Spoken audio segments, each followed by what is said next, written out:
ولا يحصي نعمه العادون ولا يدرك المجتهدون الذي لا يدرك بعد الحمم ولا ينال غوث الفتن الذي ليس للصفة حد محدود ولا نعت موجود ولا وقت معدود ولا أجل ممدود فاطر الخلائق بقدرته ونشر الرياح برحمته ووتد بالسحور ميدان عرضه أول دين معرفة وكمال معرفة التصديق به وكمال التصديق التوحيد وكمال التوحيد الإخلاص له وكمال الإخلاص له نفي الصفات عنه للشهادة كل صفة أنها غير موصوف ولشهادة كل موصوف أنه غير الصفة والصلاة والسلام على الرسول المسدد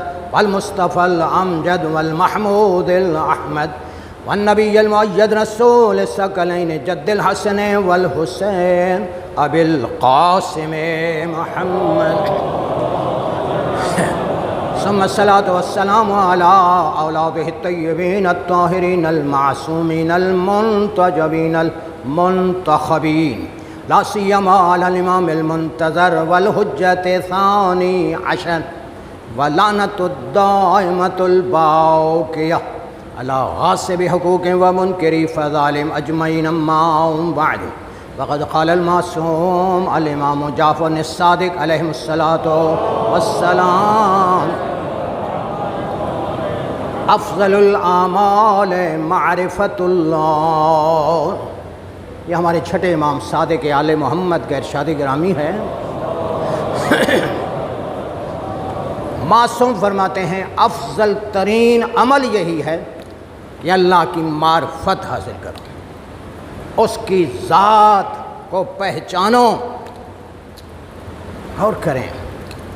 اگر انسان اللہ کی معرفت نہیں رکھتا، اس دنیا میں جو بھی اعمال انجام دے رہا ہے اچھے ہیں، جو بھی نیکیاں کر رہا ہے وہ قابل قبول نہیں ہیں.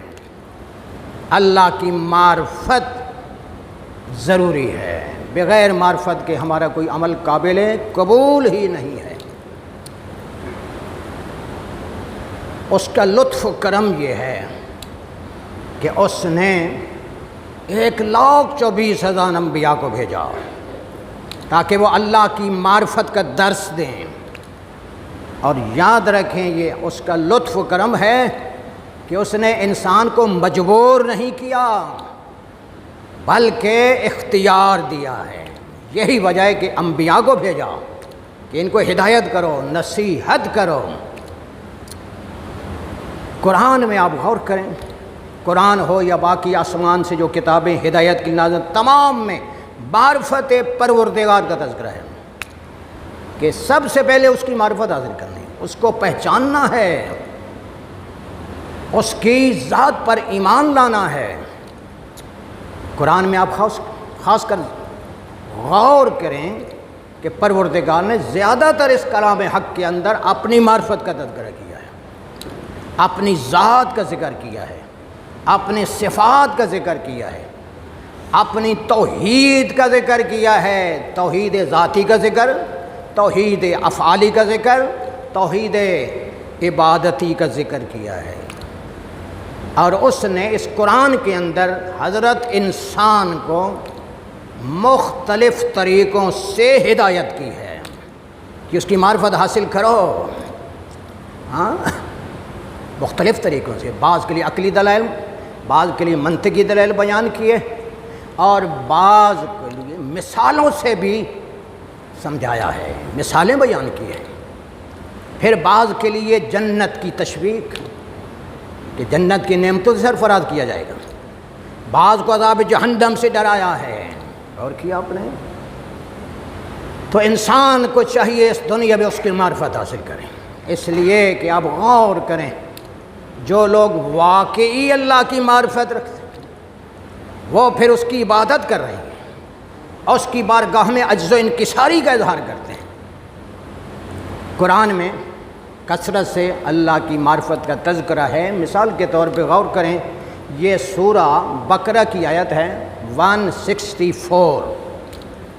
164 نمبر کیا تھا۔ ارشاد ہوتا ہے ان فی خلق السماوات والارض واختلاف اللیل والنہار والفلک التی تجری فی البحر بما ينفع الناس وبما انزل اللہ من السماء ماء فاحیا بہ الارض بعد موتها وبث فیہا من کل دابۃ وتصریف الرياح والسحاب المسخر بین السماء والارض لآیات لقوم یعقلون۔ غور کریں قرآن کی فصاحت و بلاغت میں ارشاد ہو رہا ہے آسمان اور زمین کی خلقت میں، دن رات کے آنے جانے میں، ان کشتیوں کے چلانے سے جو سمندر میں چلتی ہیں اور لوگوں کو فائدہ پہنچاتی ہیں، رکھیے آپ نے، اور جو ہم نے آسمان سے نازل کیا، پانی نازل کیا ہے اور اس کے ذریعے ہم بے آباد علاقوں کو آباد کرتے ہیں، ہر قسم کا چوپایا ہم نے پھیلا دیا انسان کے فائدے کے لیے، ہواؤں کو چلایا ہے، بادلوں کو زمین و آسمان کے درمیان میں مسخر کر دیا، یہ سب نشانیاں ہیں اس کی معرفت کے لیے کہ اس کو پہچانو، کہ ان افراد کے لیے جو عقل و شعور رکھتے ہیں، جو فہم و فراست رکھتے ہیں۔ قرآن کی اس آیت کی فصاحت و بلاغت میں آپ غور کریں، قاعدہ یہ ہے مبتدا پہلے ہونی چاہیے، خبر بعد میں ہونی چاہیے، یہاں خبر پہلے ہے، مبتدا بعد میں ہے۔ ہاں تو علم بلاغت کا قاعدہ یہ ہے التقدیم حق و تاخیر یفید الحصر، جس چیز کا حق ہے کہ اس کو مؤخر ذکر کیا جائے، اگر اس کو مقدم ذکر کیا گیا ہے تو اس سے فائدہ حاصل لیا جائے گا۔ بس منحصر ہے یہ بات کہ اللہ کی معرفت اس آسمان کی تخلیق میں غور و فکر کرنے سے حاصل ہو۔ پروردگار نے 7 آسمان پیدا کیے اور یاد رکھیں یہ 7 آسمان ستونوں پر قائم ہیں، لیکن وہ کیسے ستون ہیں ہماری آنکھوں کی بصارت ان کو دیکھ نہیں سکتی، ستونوں پر قائم ہیں۔ یہ اللہ کی قدرت کی نشانیوں میں سے، اس کی معرفت اس سے حاصل کرو۔ 7 آسمان ہیں، پھر اللہ نے یہ فرش زمین، یہ بھی اس کی قدرت کی نشانی ہے، اس سے اس کی معرفت حاصل کرو۔ اور اس کا لطف و کرم ہے کہ اس نے اس فرش زمین کو جاذب بھی بنایا، دافع بھی بنایا ہے۔ غور کریں، اگر فقط جاذب ہوتی تب بھی نقصان دہ تھی، فقط دافع ہوتی تب بھی نقصان دہ تھی۔ جاذب بھی ہے، دافع بھی ہے۔ غور کریں، جب بارشیں ہوتی ہیں تو اس وقت یہ زمین جو پانی جذب ہونا چاہیے وہ جذب کر لیتی ہے، کچھ پانی جذب ہو جاتا ہے اور کچھ پانی زمین کی سطح پہ رہتا ہے، یہ ضروری ہے، جاذب بھی ہو دافع بھی ہو۔ اگر پورا پانی جذب کر لیتی تو پھر اس زمین کی سطح پہ کوئی اناج نہ اگتا، کوئی پیداوار نہ ہوتی۔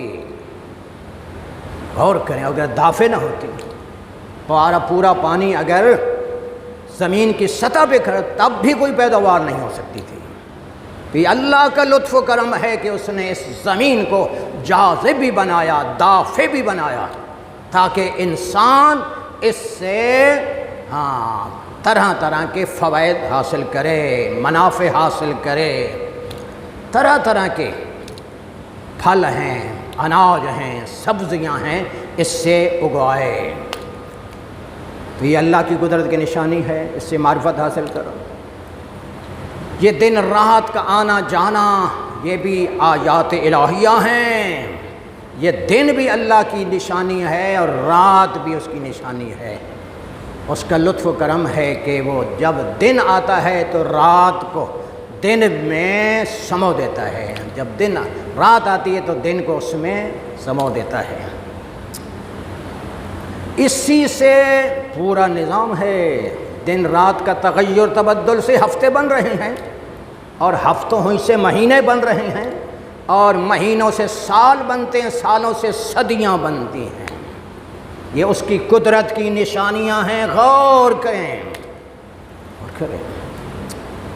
اور ایسا ہوتا ہے ہم نے ہر طرح کی اس سمندر میں ہیں، کشتیاں چلائی ہیں جو تمہیں فائدہ پہنچا رہی ہیں۔ سورہ بنی اسرائیل میں آتا ہے وَلَقَدْ كَرَّمْنَا بَنِي آدَمَ وَحَمَلْنَاهُمْ فِي الْبَرِّ وَالْبَحْرِ، ہم نے بنی آدم کو عزت کا تاج پہنا دیا، شرافت عطا کر دی، اور ہم نے ان کو ہر طرح کی سواریاں عطا کر دی ہیں، جو سمندر میں چلنے والی ہیں، جو خشکی میں چلنے والی ہیں، اور ہم نے ان کو پاک اور پاکیزہ رزق عطا کیا ہے، اور ہم نے حضرت انسان کو ایسی فضیلت عطا کی ہے جو فضیلت ادا کرنے کا حق ہے۔ غور تو کریں انسان کو اللہ نے کیا لطف و کرم عطا کیا، کیا ہیں اللہ نے خاص انسان پر احسان کیا ہے۔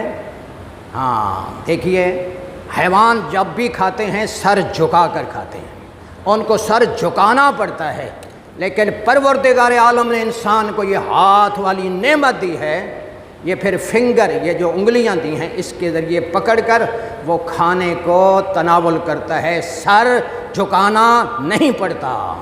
تو پروردگار عالم نے اس کا لطف و کرم یہ ہے کہ اس نے کھانے کے لیے بھی انسان کے سر کو نہیں جھکایا۔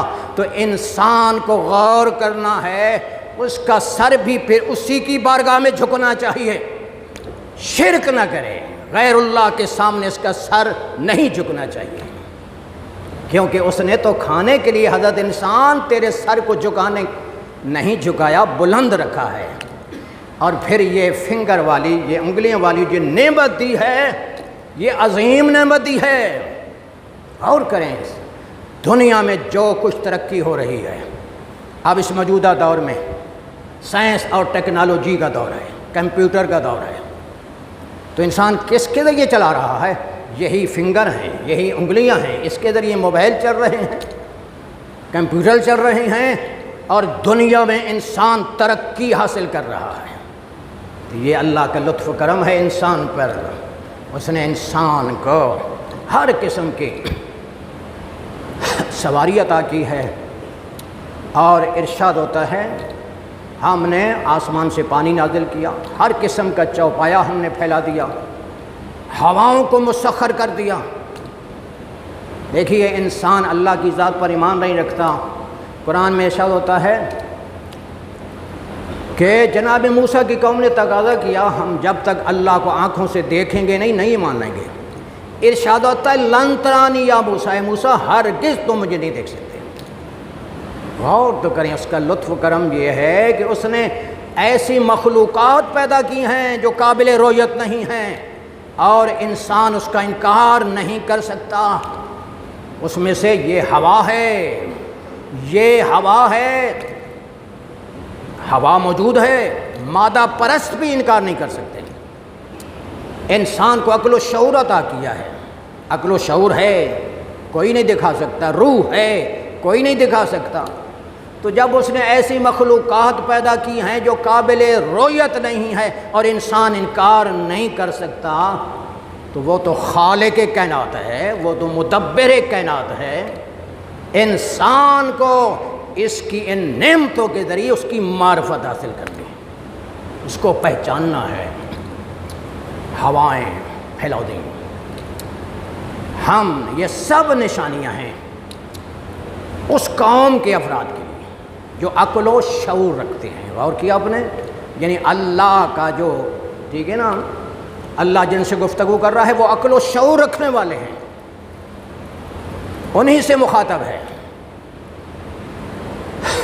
لہذا قرآن کے اندر اللہ نے اپنی معرفت کا تذکرہ کثرت سے کیا ہے، لہذا جب قرآن کی تلاوت کرو تو ہمیں غور کرنا ہوتا ہے، یہ آیت ہمیں کیا ہدایت کر رہی ہے، کیا نصیحت کر رہی ہے۔ اور یاد رکھیں یہ کلام اللہ، یہ کلام حق، اس کا سمجھنا آسان نہیں ہے۔ ہم یہ نہیں کہہ سکتے کہ میں قرآن کو سمجھ رہا ہوں، اس کا ترجمہ جو کیا ہے، میں نے ترجمہ جو کیا یہی ہے ترجمہ، جو میں نے تفسیر لکھ دی ہے یہی تفسیر ہے، نہیں، یہ بہت بڑا اشتباہ ہے۔ من فسر القرآن برائے فلیتبوأ مقعدہ فی النار، جو اپنی رائے سے قرآن کی تفسیر کر رہا ہے وہ اپنے آپ کے لیے جہنم میں اپنا مقام تیار کر رہا ہے۔ نہیں، اس قرآن کو اگر ہم نے سمجھنا ہے تو پھر پیغمبر اسلام کے فرمان کی روشنی، اہل بیت علیہ السلام کے فرمان کی روشنی میں سمجھو۔ اس قرآن کو سمجھنا چاہتے ہیں تو نہج البلاغہ کے ذریعے سمجھو۔ اور کیا آپ نے، اس لیے کہ آپ ذرا غور تو کریں، اگر پروردگار نے قرآن کے اندر اپنی معرفت کا تذکرہ زیادہ کیا ہے تو نہج البلاغہ میں بھی غور کریں، حضرت کے زیادہ خطبات اللہ کی معرفت پر ہیں، اللہ کی توحید پر ہیں۔ یہ آپ نے یہی خطبہ، یہ جو پہلا خطبہ ہے نا، یہ خطبہ توحید کہلاتا ہے۔ یعنی حضرت نے اس خطبے کے اندر ابتدا میں اللہ کی معرفت کا تذکرہ کیا ہے۔ الحمدللہ الذی لا یبلغ مدحتہ القائلون، تمام تعریفیں اس اللہ کے لیے، حمد اسی کا حق ہے، حمد کا وہی سزاوار ہے۔ کیا آپ نے کہ تعریف کرنے والے اس کی تعریف کی انتہا تک نہیں پہنچ سکتے، خواہ انبیاء کیوں نہ ہوں، اوصیاء کیوں نہ ہوں، اولیاء کیوں نہ ہوں، امام کیوں نہ ہو، کوئی بھی اللہ کی تعریف کی انتہا تک نہیں پہنچ سکتا۔ ولا یؤدی حقہ المجتہد ولا یوصی نعمہ العاد، اس کی نعمتوں کو شمار کرنے والے شمار نہیں کر سکتے۔ کتنی فراوان نعمات الہیہ ہیں، ایسا ہوتا ہے وَإِن تَعُدُّوا نِعْمَتَ اللَّهِ لَا تُحْصُوهَا، اگر اللہ کی نعمتوں کو شمار کرنا چاہو قابل احصاء نہیں ہیں، یہ شمار تم نہیں کر سکتے۔ اس لیے سورہ رحمان میں فرماتا ہے اے انسان و جنوں کے گروہ فَبِأَيِّ آلَاءِ رَبِّكُمَا تُكَذِّبُونَ، تم اللہ کی کس کس نعمت کو جھٹلاؤ گے۔ یہ غور کریں، یہ آسمان اللہ کی نعمت ہے، یہ فرش زمین اللہ کی نعمت ہے، یہ چمکتا ہوا سورج اللہ کی نعمت ہے، یہ رات کو دمکتا ہوا چاند، جگمگاتے ستارے، یہ جمادات، یہ نباتات، یہ حیوانات، الغرض یہ پوری کائنات اللہ کی نعمت ہے۔ اور فرماتا ہے اس کائنات سے بڑھ کر ایک ہستی کا وجود اللہ کی نعمت ہے، جس کے بارے میں فرمایا لولاک لما خلقت الافلاک، حبیب اگر تیرا پیدا کرنا مقصود نہ ہوتا کائنات کو میں پیدا نہ کرتا۔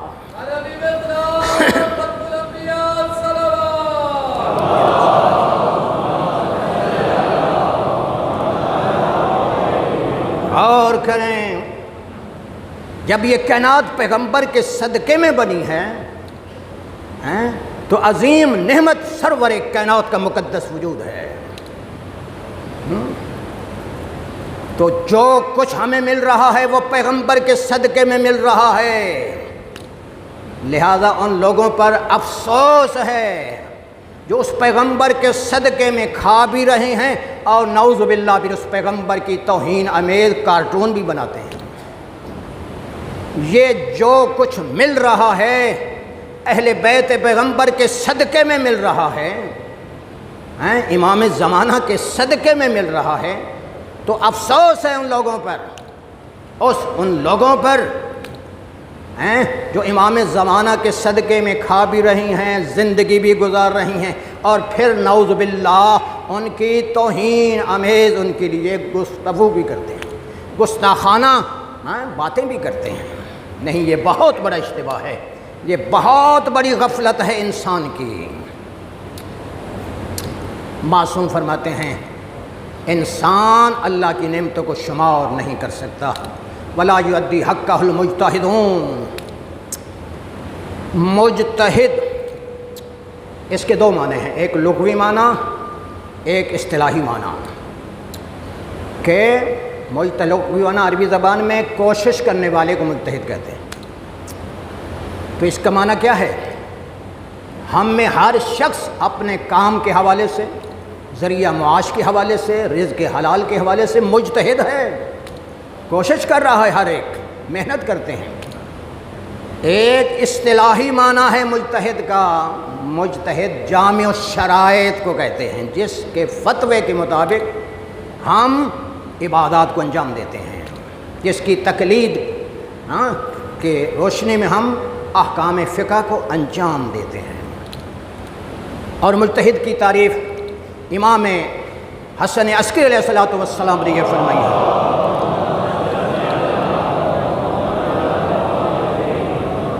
وَأَمَّا مِنَ الْفُقَهَاءِ صَائِلًا لِنَفْسِهِ مُحَافِظًا لِدِينِهِ مُخَالِفًا لِهَوَاهُ مُطِيعًا لِأَمْرِ مَوْلَاهُ فَلِلْعَوَامِ أَن يُقَلِّدُوهُ۔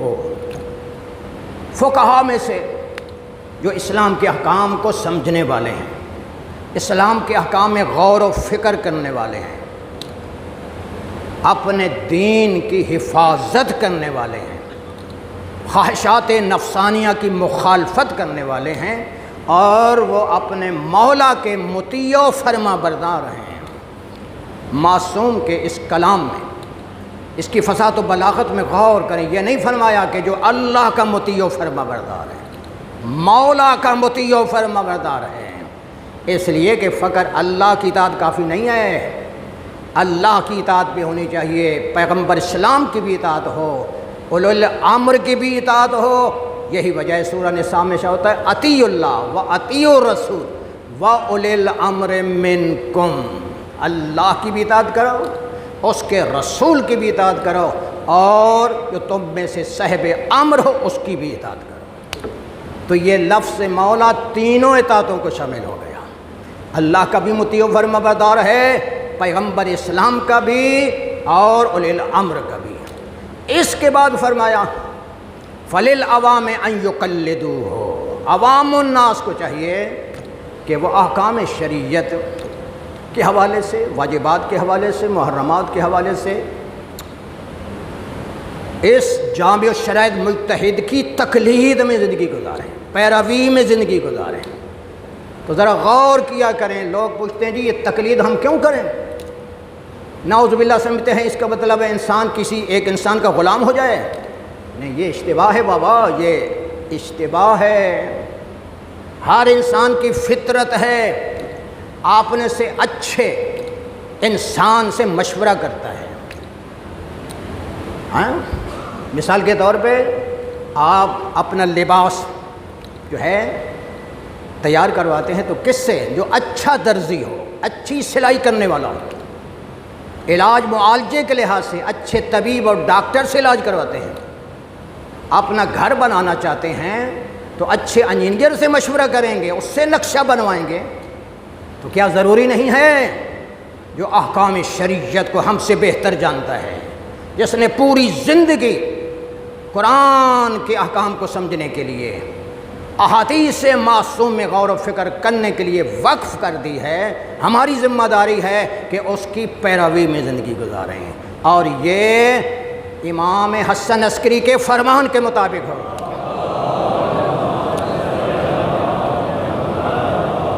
پروردگار سے دعا یہی ہے کہ خالق کائنات ہمیں اس دنیا میں اپنی معرفت عطا کرے، پاک پیغمبر کی معرفت عطا کرے، امام زمانہ کی معرفت عطا کرے۔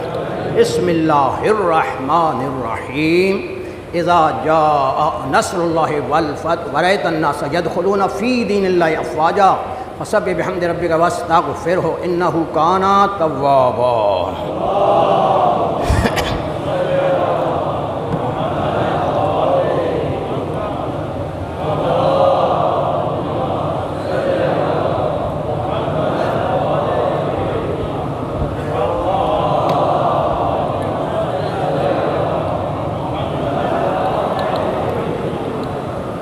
بسم اللہ الرحمن الرحیم۔ الحمدللہ الذی لا یبلغ مدحۃ القائلون ولا یحصی نعماہ العادون ولا یؤدی حقہ المجتہدون الذی لا یدرک بعد الہمم۔ الحمدللہ الذی ہدانا لہذا وما کنا لنہتدی لولا ان ہدانا اللہ لقد جاءت رسل ربنا بالحق ان اللہ وملائکتہ یصلون علی النبی یا ایھا الذین آمنوا صلوا علیہ وسلموا تسلیما اللهم صل على محمد المصطفى وعلي المرتضى وفاطمة الزهراء والحسن المجتبى والحسين الشهيد بكربلاء وعلي بن الحسين زين العابدين ومحمد بن علي الباقر وجعفر بن محمد الصادق وموسى بن جعفر الكاظم وعلي بن موسى الرضا ومحمد بن علي التقي وعلي بن محمد النقي والحسن بن علي العسكري والحجة بن الحسن القائم المهدي المنتظر الذي ببقاء بقية الدنيا وبيمنه روضك البناء وبوجوده سبدت الأرض والسماء وبيملأ الأرض قسطا وعدلا كما ملئت ظلما وجورا اللهم عجل ظهوره إنهم جنانوا بينا ونراه قريبا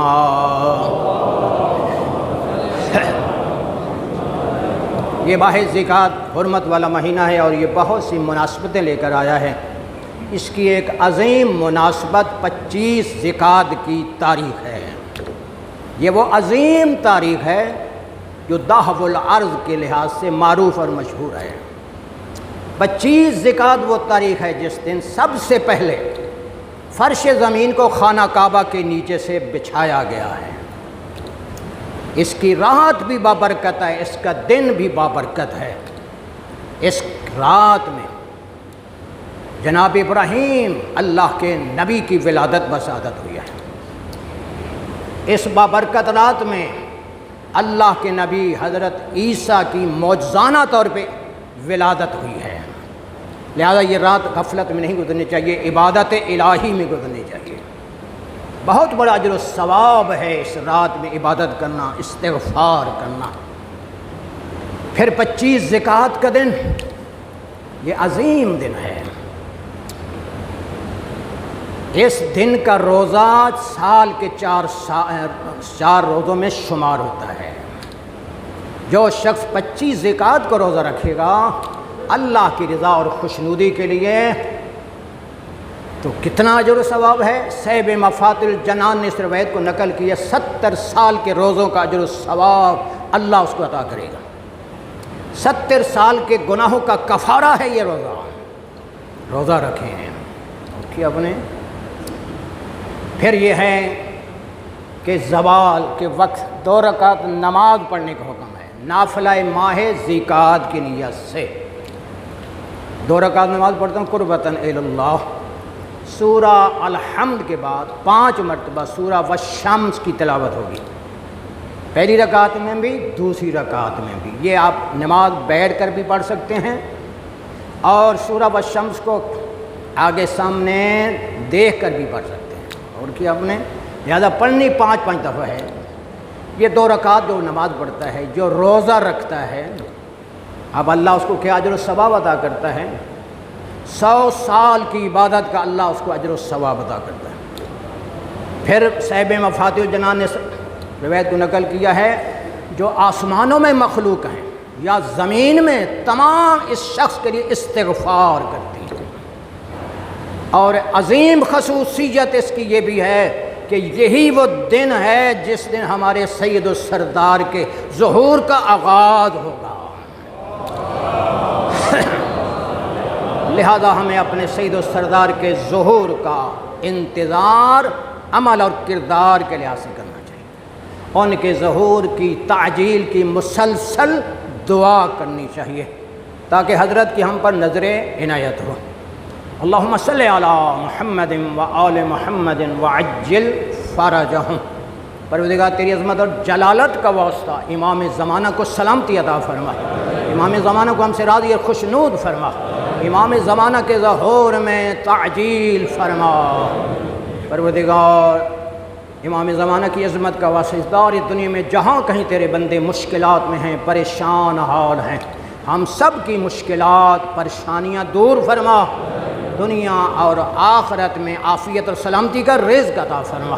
بسم اللہ الرحمن الرحیم۔